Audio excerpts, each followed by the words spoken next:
Hi అండి, ఎలా ఉన్నారు? బాగున్నారా? ఈరోజు మనం జామ మొక్కకి ఒక బలమైన ఫర్టిలైజర్ ఇద్దాము. జామ మొక్క హెల్దీగా పచ్చగా పెరగడానికి ఒక మంచి ఫర్టిలైజర్ ఇద్దామండి. ఈ జామ మొక్క బాగా పెరిగితేనే కదండి పూత పిందె బాగా వచ్చేది. అందుకని ఫస్ట్ మొక్క పెరగాలి. ఈరోజు జామ మొక్క పెరగడానికి ఒక మంచి ఫర్టిలైజర్ ఇస్తున్నాను. ఇదండి మన జామ మొక్క, చాలా హెల్దీగా ఉంది. పిందెలు కూడా ఉన్నాయండి, ఇక్కడ కూడా ఉన్నాయి. ఈ పిందెలు కూడా పెద్ద సైజులోకి మారాలి. ఈ జామ మొక్క కూడా బాగా పెరగాలండి. బాగా పెరిగితే పూత పిందె బాగొస్తుంది. అప్పుడు కాయలు కూడా ఫాస్ట్గా పెద్ద సైజులోకి మారుతాయి.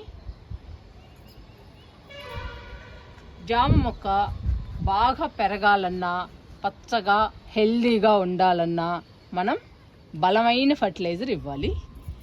వారానికి ఒకసారి ఇవ్వాలండి బలమైన ఫర్టిలైజర్. అట్లా ఇస్తే కానీ ఈ జామ మొక్క పెరిగి పెద్ద అవ్వదు.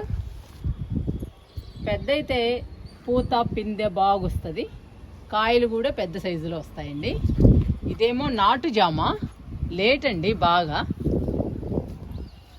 పిందెలు వచ్చాక కూడా కాయలుగా మారడానికి టైం పడుతుంది.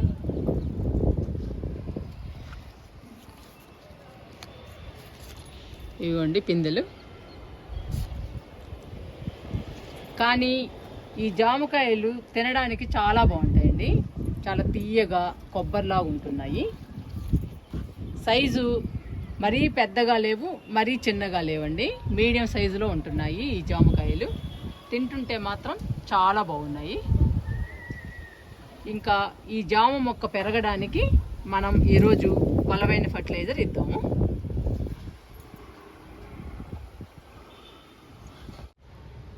జామ మొక్కకి పచ్చ సొనతో ఫర్టిలైజర్ ఇద్దాము.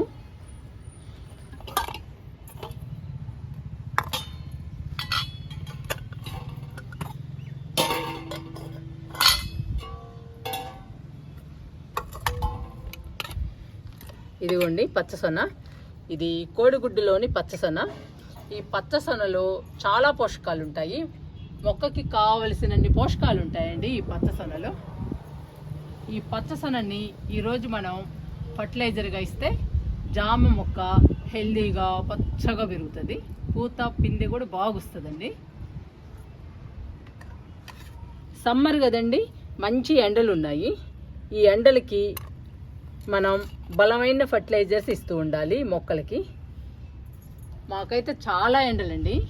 ఈ ఎండల్ని తట్టుకోవాలి అంటే ఉదయం సాయంత్రం వాటర్ ఇవ్వాలి. వారానికి 2 సార్లు అయినా మనం బలానికి ఫర్టిలైజర్స్ ఇవ్వాలి. అలా ఇస్తేనే మొక్కలు ఈ ఎండలకి తట్టుకుంటాయి. ఈరోజు పచ్చసొనతో ఫర్టిలైజర్ ఇద్దాము జామ మొక్కకి. ఈ పచ్చసొన మనకెంత బలమో మొక్కలకు కూడా అంతే బలం అండి.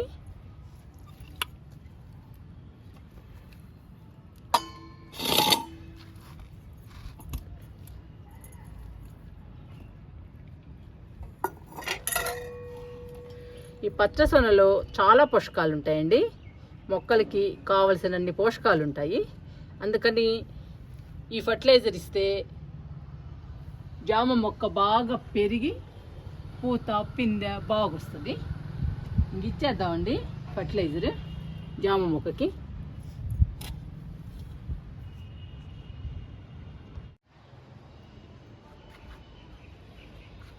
ఇద్దామండి ఫర్టిలైజర్ జామ మొక్కకి. డబ్బా తీస్తున్నానండి. ఈ డబ్బాలో నేను కిచెన్ వేస్ట్ పెడుతూ ఉంటాను జామ మొక్కకి. మనం ఏదో ఒకటి ఇవ్వాలండి మొక్కలకి. ఫస్ట్ మొక్క చుట్టూ తవ్వుదాము. మొక్క చివరండి. మొక్క చివరన చుట్టూ తవ్వాలి.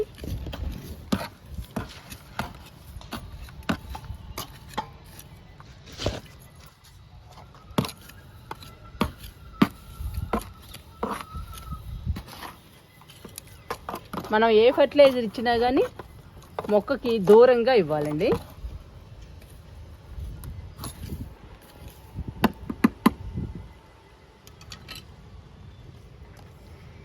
ఇలా చుట్టూ తవ్వాలండి, మొక్క చుట్టూ దూరంగా తవ్వాలి. ఇప్పుడు ఫర్టిలైజర్ ఇస్తున్నాను జామ మొక్కకి.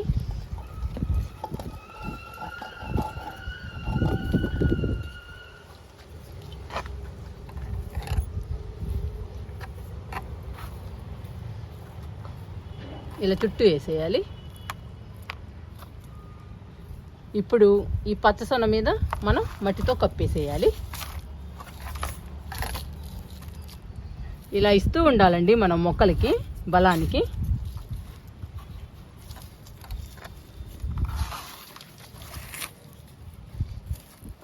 ఇలా మట్టితో కప్పేయాలి. ఇలా కప్పేయడం వల్ల ఈగలు కానీ, పురుగులు కానీ, దోమలు కానీ, చీమలు కానీ ఏవీ రావండి.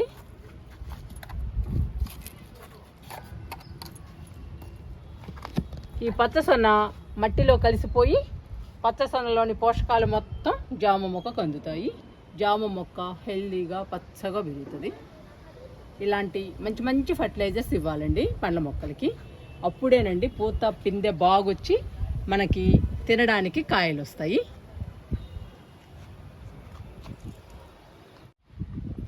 ఇవి అమ్మర్ లిల్లీ అండి, చాలా బాగా పూస్తున్నాయి అమ్మర్ లిల్లీ. చాలా పూలు పూసాయండి అమ్మర్ లిల్లీస్ అయితే. ఇంకా జామ మొక్కకి వాటర్ ఇచ్చేద్దాము.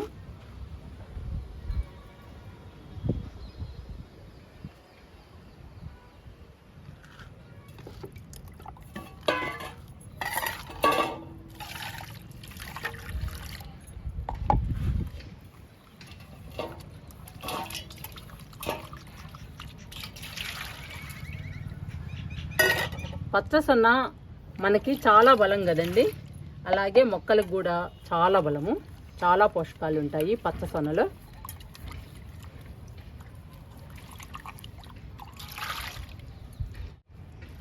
మీలో ఎవరైనా పచ్చసొన తినని వాళ్ళు ఉంటే ఆ పచ్చసొనని తినకుండా ఇలా మొక్కలకి ఇచ్చేయండి. మన మొక్కలు హెల్దీగా ఆరోగ్యంగా పెరుగుతాయి.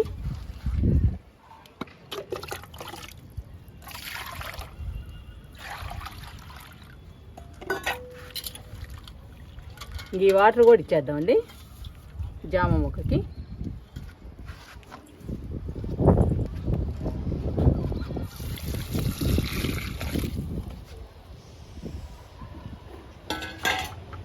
ఇంకా 2 చెప్పులు ఇద్దామండి మామూలు వాటరు.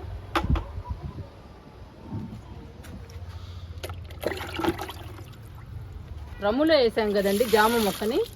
వాటర్ ఇచ్చేటప్పుడు 5-6 మగ్గులు పడతాయి. పండ్ల మొక్కలు కదండి, ఎక్కువ వాటర్ పడతాయి సమ్మర్ కాబట్టి.